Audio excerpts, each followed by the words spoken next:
Hi everyone, Mike from Provision Financial again. So the topic for today we're going to talk about is a couple decision-making things that I deal with on a regular basis: logic and emotion. So let's get into it. You know, there's an old saying that's out there that I think most people would agree with, and that is the only thing that's constant in life is change. And I think like I said, I think we would pretty much all agree with that. Sometimes change is for the good, other times maybe not so much. But another given that I think is out there is that people, you know, us as individuals, we're different, right? I mean, you think about it, we come from different backgrounds, we have different religious beliefs, we definitely have different political views or standpoints. But also, a big factor I see in business all the time is the way that we make decisions, right? So think about it, the last time that you bought a car, or the first time that you signed on the dotted line to buy your first house, what was the process that you went through? I break these two decisions, the way that you break the way that you make decisions. I break it down into two different words, either logic or emotion. It's not that one's right or wrong. Okay, and one of the questions that I ask all the time is, well, which one of those, logic or emotion, which one of those is a bigger driver? Well, I tell you, it's interesting because there's a phrase that I think of often from one of the all-time favorite motivational speakers that I can think of, Tony Robbins.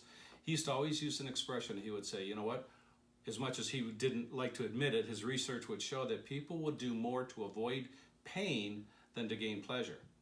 And he'd always give this example of, you walk into a room and there's a candy bar sitting on the table. This is your favorite candy bar. You've eaten a ton of them before and you love them, right? So you know how good it's going to taste if you dive into it.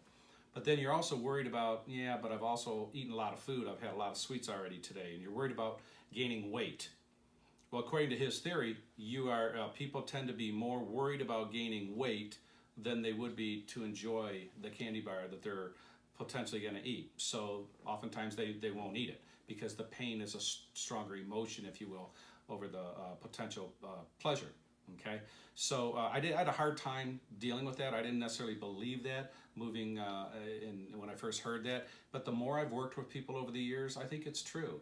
You know, I've had the opportunity to work with people for several years in putting investments together and whatnot. And as we've walked people through different things, we've taken time and we've gone through the logical process of helping them understand exactly why this particular investment might be good for them, helping them understand how it works and things along that line.